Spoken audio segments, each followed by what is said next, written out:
Hey. Whoa! That was Dress the Dead with Knives Out. Their brand new single came out last week. And man, there is some talent in that band. But right now, I'm telling you, I think they got the knives out all over my body. We got Mr. Glenn Rogers right there from Final Decree and And a eight bunch of other million other bands. bands. And Heretic, Hyrax, mm, Deliverance, Vengeance Rising, Steel Vengeance, yeah, Primal. wicked looking. Yeah, that's a few.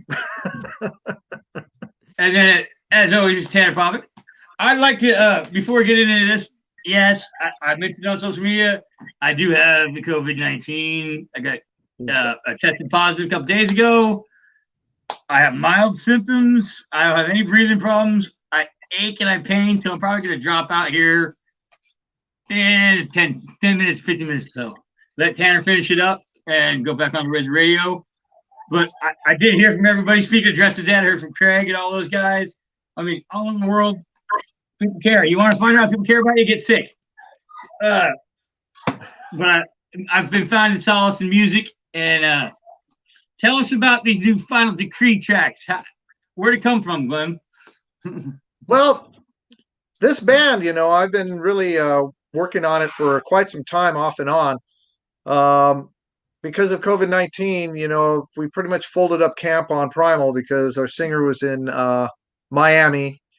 We're here in LA. We just couldn't get anything done. So after all these years of being in other people's bands, I decided, I'm kind of tired of it and I want to do my own thing that, at least I can have control. It's my name, my brand in a sense, So, because I can't play, when I was in Hyrax, I wrote a lot of songs and a lot of records, but I can't go be Hyrax, So, and Heretic as well, and, Deliverance, all that stuff. So I decided that's it. I'm going to do my thing. And so that's why I started it and recruited Jorge, who I played with Hyrax, and Primal on drums. And my old buddy Cesar Surigati from Steel Vengeance. That's way back in the late 80s. Yeah.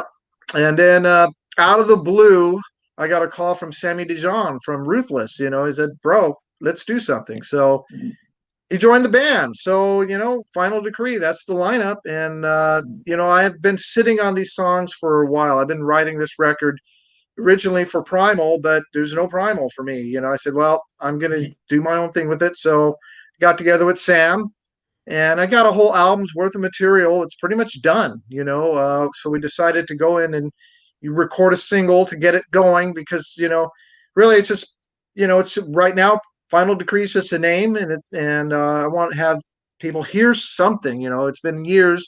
I've been talking about doing this. So finally I have some real music that people can really hear and check out what it's going to be, so, I went into John Haddad's studio and had 2 days and that's it. 2 songs, 2 days. There you go. Absolutely. Nice. Now, I'm just kind of curious though, with the singing style of these songs, written for Primal, and then obviously Sammy coming in. Was there much of a change in terms of kind of reworking these songs for Not his because vocal style? Okay. no, because we never got to any vocals with Primal. Huh. The singer never wrote a lyric. we didn't have one song vocally done. I mean, I wrote the music and demoed everything, and unfortunately, he just had no time to do it. And it's like I get it. And 3,000 miles away. There's just I could just see he was busy with life and work. That's why I made the decision, I want to just do this myself. So look, I basically took the music and I did write lyrics and melodies for some of the songs and Sammy's going to use those.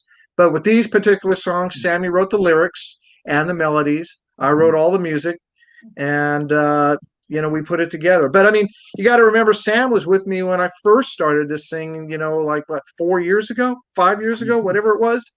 But we got busy with Ruthless, and I was with at the time. I think I was Heretic or Primal, or So it's just it was always backburnered.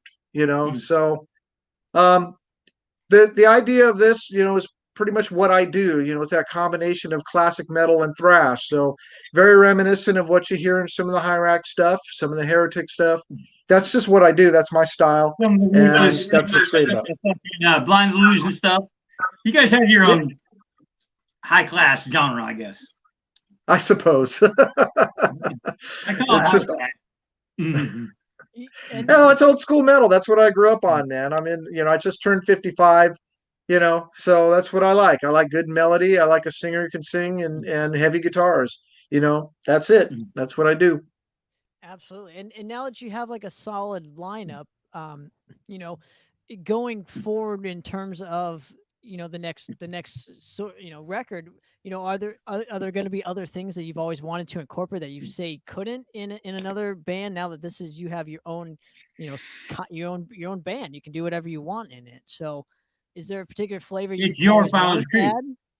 Yeah, well, basically what I'm doing now is like it's that crossover thrash meets classic metal. The one thing, believe it or not, is I wrote a power ballad that's a la Maiden meets Scorpions kind of thing. What? That was it's very heavy, but it starts off with clean guitar. So adding some of that, you know, um, basically leaving room for the vocals to do something. Not just over riffing it, while the singing's going on. So but I mean, it's like reminiscent. Like I said, it's reminiscent of the New Age of Terror type material, that I did with Hyrax. Very underrated Hyrax album. Yeah, I mean, because I got the drummer, the guy I did that record with. So, so we have our chemistry. We've been playing together for God knows since 2003. So we have a lot of history and feel. So that's kind of where it's at. So I got a bass player who can really play with his fingers well. He grew up, doing the Maiden thing, and Rush. Those are his main things. So he's really talented. And of course Sam's got a great voice. He can do the heavy, he can do the thrash, and he can sing melodically. And that's basically what I was going for. Absolutely. And I didn't know Jorge played on New Age of Terror. I thought that was Fabricio, but I could be No, wrong. Fabricio came in, that was Assassins of War and Gotcha. Chaos and Brutality, but that was Jorge on New Age of Terror. Gotcha. And then Crazy. also El Rostro, I think he was on. Yeah, Rostro was a split record. We did half with Fabricio, and then he went back to Brazil. Then Jorge came in, finished that record up. So it's a half and half album on that one. And then I guess the last one they did was well, it's Jorge on the picture, but I think that was Fabricio. They brought Fabricio in to do that one as well.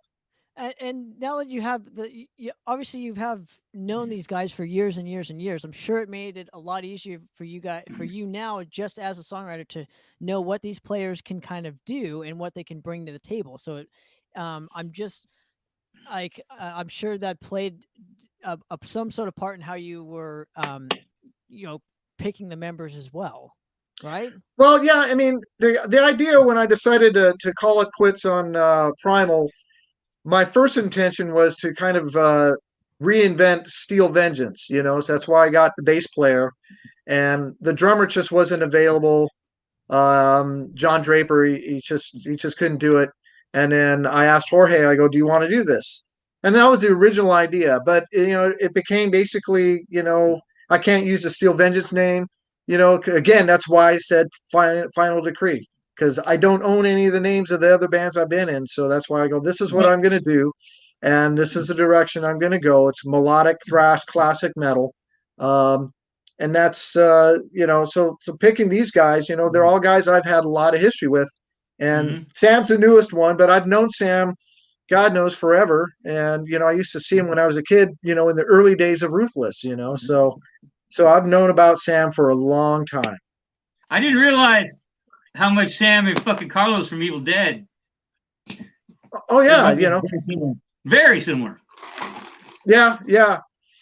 Sam's got, like I said, he's got a range, man. I mean, that's the thing. It's like, he worked with Jim Durkin as well. They had a project, I forget the name of it, but it's a thrash thing. So he loves that type of music as well. So I mean, it's great working with him again.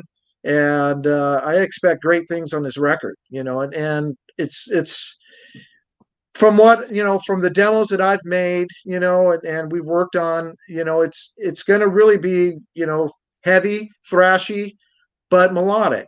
So there's a couple tunes that are I got one song that's basically kind of an AC/DC type feel, but if you can imagine AC/DC with heavy thrash guitar sounds, so it's got that groove. It's real heavy. The song's called Heavy Toll, and I can't wait for us to get it recorded and you hear it. So it's going to run along. Everything that I'm influenced is in this record. Absolutely, dude. Let's hear. And you know what's great? Right? Go for it. Most of the stuff that's influenced you is stuff I grew up with. Yeah, you're right. I mean, right in my alley. Yeah, that's what I love, man. Absolutely. Let's hear some of this, Andy, if you don't. All right, let's get into this track. Dark Before Dawn. Right now on Razor Radio.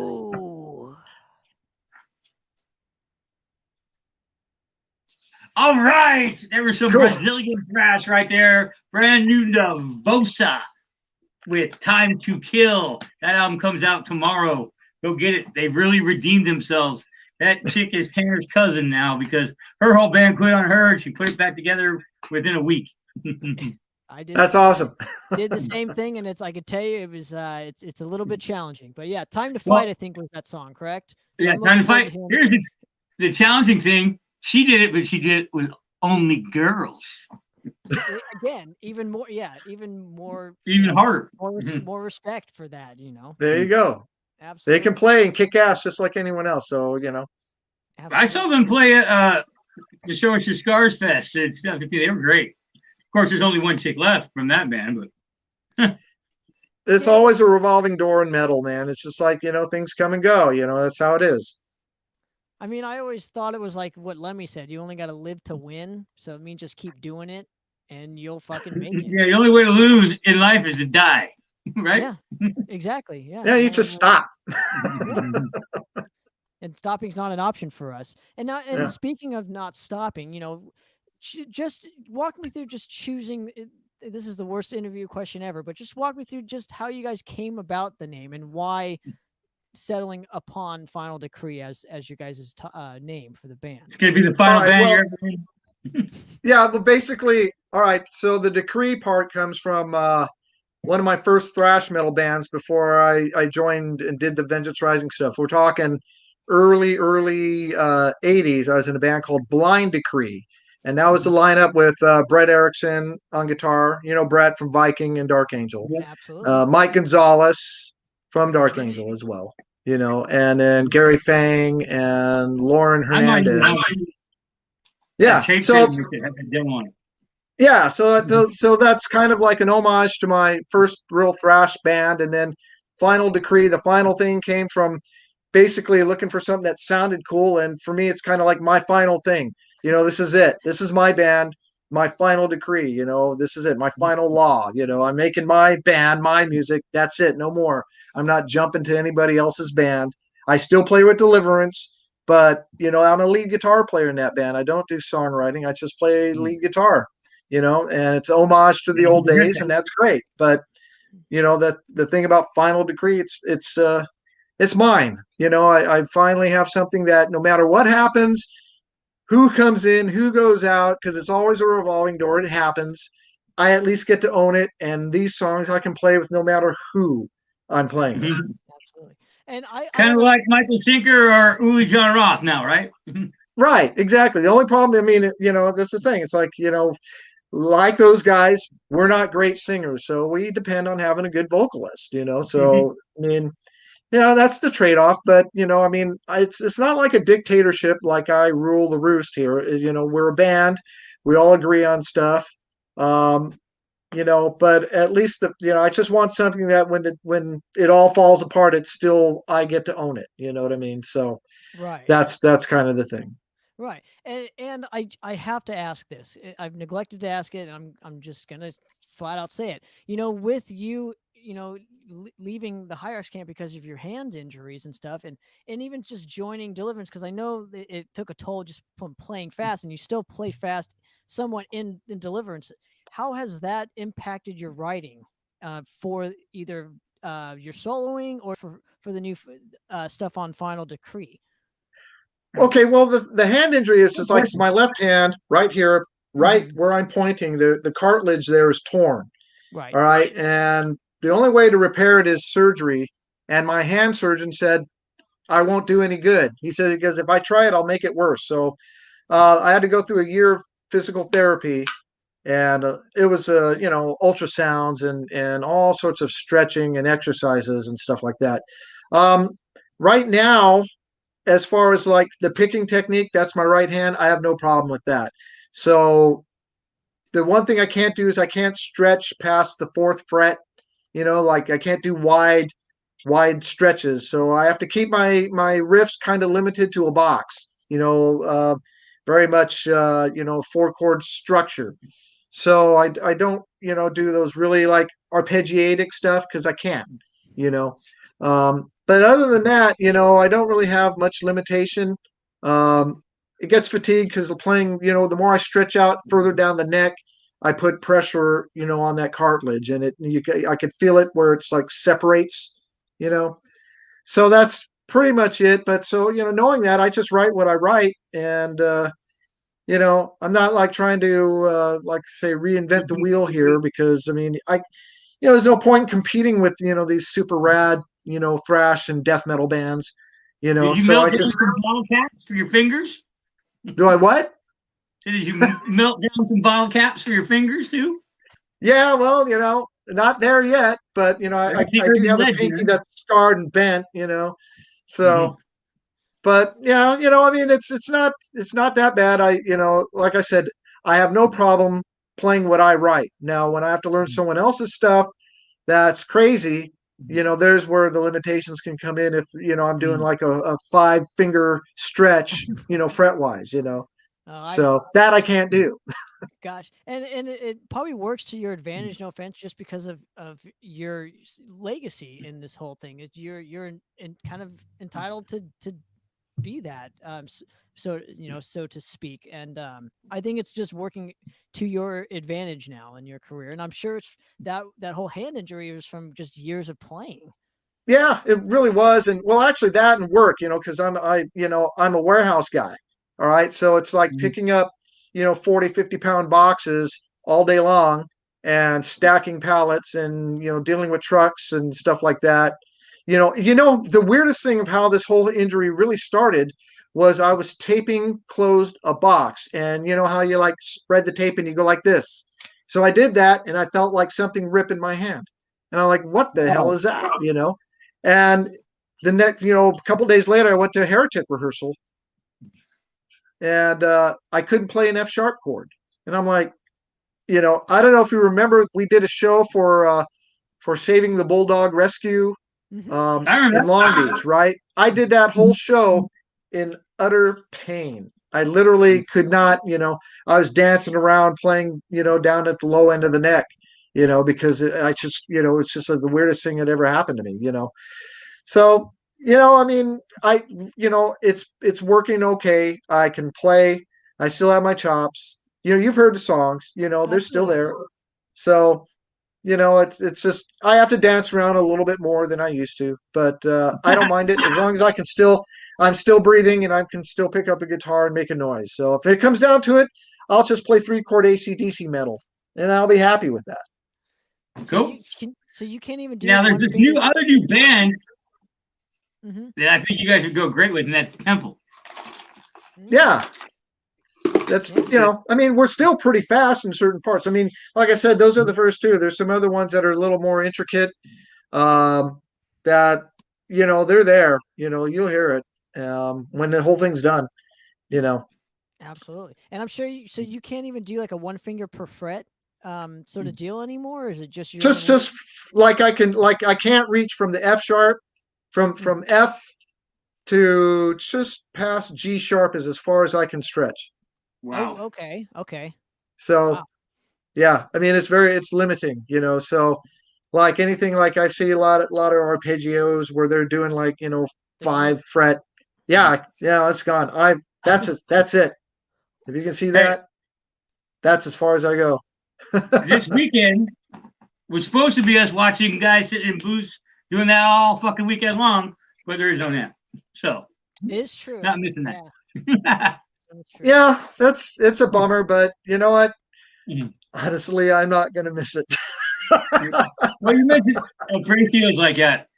And one of the first NAMs I went to was like 2008 or 2007. And I was sitting in the Marshall fucking thing. And Ingve was sitting there with a fucking Strat doing Arpeggios from Hell. And I mean, I was like 2 feet from him. I literally, I could have swore I saw smoke coming off his fingers. He was Oh, moving yeah, that guy. fucking quick. Well, mean, if that's you the get guy that who started the revolution, you know. So I remember when he was playing with Steeler at the Oh, yeah. Troubadour. That was like, oh my God, who's this guy? And then boom, Alcatraz. Oh my God, who's this guy? And down it's Rising Force. And then it's like, Ingve got okay, it. who is this guy? Yeah. But man, if I could play that good, I'd probably be kind of a dick too. That's the thing that's not necessary because I know guitar players that are better than him that aren't dicks. Well, I think that car crash had probably something to do with it as well. You know, Yeah. Ingve's never been the same since that car crash, in my opinion. But He won't was a go dick there. before that. Yeah, but Car crash I mean, fucked up Gary Busey, not Ingve. and I mean, I find it humorous that he's followed the same trend as Richie Blackmore's career. But I won't, like I said, I won't get into that. I'm trying not to open too many. Is he gonna cans start because playing Renaissance fair music soon? He might. Well, yeah, I don't know. probably. He might hire his wife. I don't know. He's hired everybody else that's been in Rainbow. So Well, have you seen his stage setup? I think it's really arrogant that he shoves everybody all to the left and he's right in the middle by himself. dude, Well, it's so crazy. I've been, Yeah, I've I been saw that. told- Go for it. I just saw it on an old episode of that metal show. They were showing it off. And it was like, oh my God, dude. You're the guitar player. I mean, I've heard that literally like it's like a whole wall of Marshalls and Ingve just 75% of the stage, and then like he puts the drummer, keyboard player, and bass player literally together in like a fucking cubicle. So Yeah, they're in Yeah. the corner. yeah, dude. They're like, like the entourage, It's like Murph and the Murph tones, from the Blues Brothers. Hey, I saw him ruin the entire. Remember Foundations Forum, Glenn? Yeah. Oh, yeah. I've been Burbank. Yeah, He was on Deliverance one played of the that. showcases out there at the Burbank Hilton, and he lit his fucking Strat on fire inside the showcase room. Fucking set the sprinklers off everywhere, man. Everyone was so pissed at Ingve. I thought fucking the Biohazard guys were gonna throw him in the pool. They probably should have. Everybody had to clear out. Wait, did Ingve break any mirrors here? No. He just set a Strat on fire. And Yeah. all the fucking sprinklers, the fire suppression system. This was a conference room. It wasn't made for fucking concerts. Yeah, it's not as. Well, Set I it don't off. know. I mean, speaking of that, why don't we get into some mirror? Oh yeah, I got you. cool. Segue. Hey, wait, Glenn, tell us about this track because people haven't really heard this one because you released it Dark Before Dawn. Tell us about it. Oh, Mirror. It's the same. This one is kind of like more of a. It's not as fast. Well, the middle section's got some cool stuff in it, but we went more of a melodic way on this one. I was looking for a real groove-oriented riff, a la, more Metallica feel, But the middle section is, I think we break down to more of a Slayer feel there, and but with the melodic, with the melodic voice. I mean, Sam did a really great job with the lyrics and the melody. I was hearing, really Priest kind of oriented as far as the vocals for me, and then we did something really cool in the middle where we added some kind of demonic kind of sounding voice, which reminded me of like Nightmare Before Christmas, kind of thing. So that was kind of a fun thing we did while we were recording it. We had a great time, and we had a great time in the studio. We just let ideas go. And that's why I love working with John Haddad. It's kind of an open canvas, thing. We could just, hey, let's try it, and it came out great. And you mentioned Slayer right there. Once again, I would like to point out everything was great with the world until Slayer retired. All right, this is Mirror right. from Final Degree on Razor Radio. 3, 2, 1. All right, that was some Louisiana sludge right there with I Hate God, brand new Power. That was High Risk Trigger. All right, man. Glenn, Cool. digging this stuff. I'm gonna get out of here because I'm fucking about ready to drop.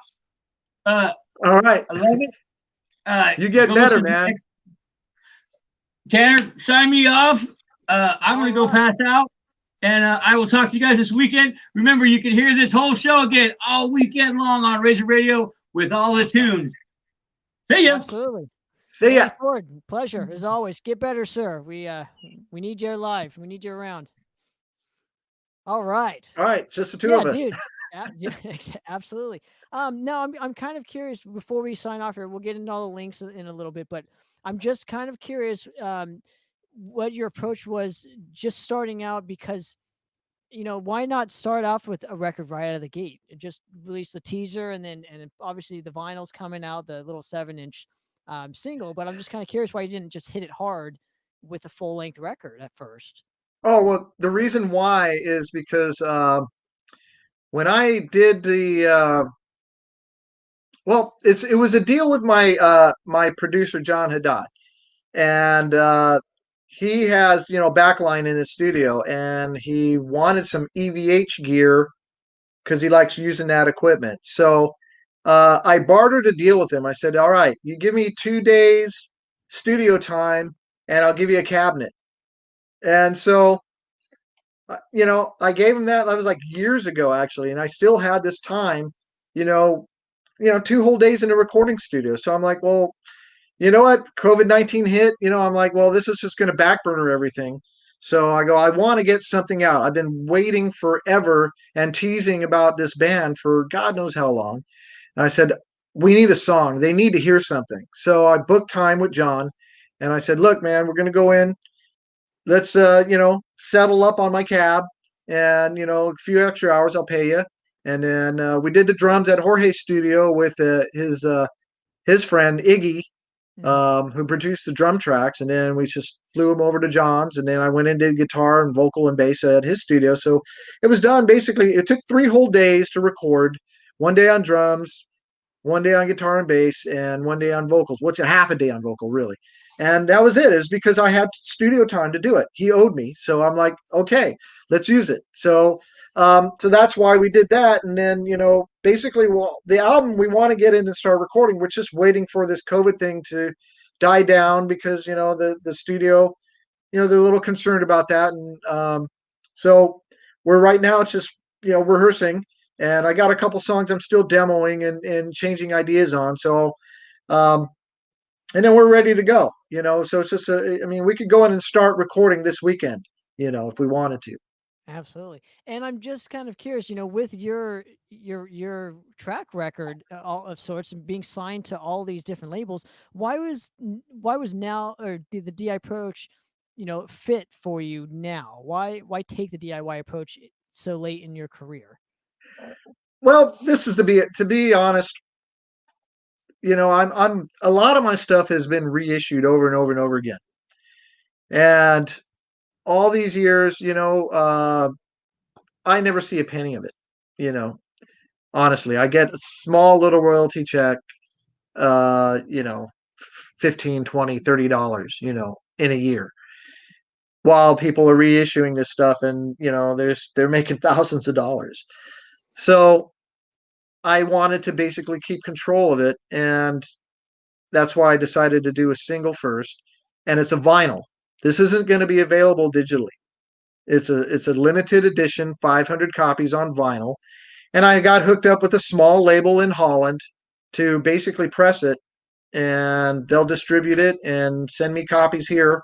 It's pretty much how most labels are. It's a trade deal, so I'll have copies, and I'll make the digital version. We'll probably remix it and put it on the record, and then it'll all be available digitally. So you'll hear it on the radio, you hear the video on YouTube, but I'm not going to offer it. I mean, maybe it's like if you get the single, send me an email and I'll send you an MP3. you know. And then that way, because honestly, I don't plan to make money on this single. All I'm trying to do is promote and get people to be aware of the band, you know, because it's hard to break a new band. People know Deliverance, they know Hyrax, sure. Final Decree, who's that? Then you got to explain, well, it's ex-members of blah, blah, blah, blah. So I think the best way right now is, you know, I'm gonna, you know, you can hear the songs, support us by the single, because that way we can at least use the money to help produce the record, you know, to get a couple of dollars, you know, because it's you know, it costs thousands of dollars in to record in a studio. So you know, it helped offset that cost a little bit, you know. And it's rare. It's a, you know, it's a vinyl. People like vinyls, and they're really popular. I was at Bionic Records recently in Cyprus, and when I first started going to that shop, it was all CDs with a little bit of vinyl. Now it's all vinyl with a little bit of CDs. It's kind of weird how it turned into that, but that's what I love about it. Absolutely. That's my favorite record shop locally here. Yeah, I work right down the street from it, so I go there really often. And they carry Deliverance, and you know they'll sell our stuff, you know, on consignment, and so you at least can, you know, see it in a store. You know, Absolutely. They sell a bunch of us local bands there, so yeah, eternally yeah. grateful to that place. Now where can people get the single?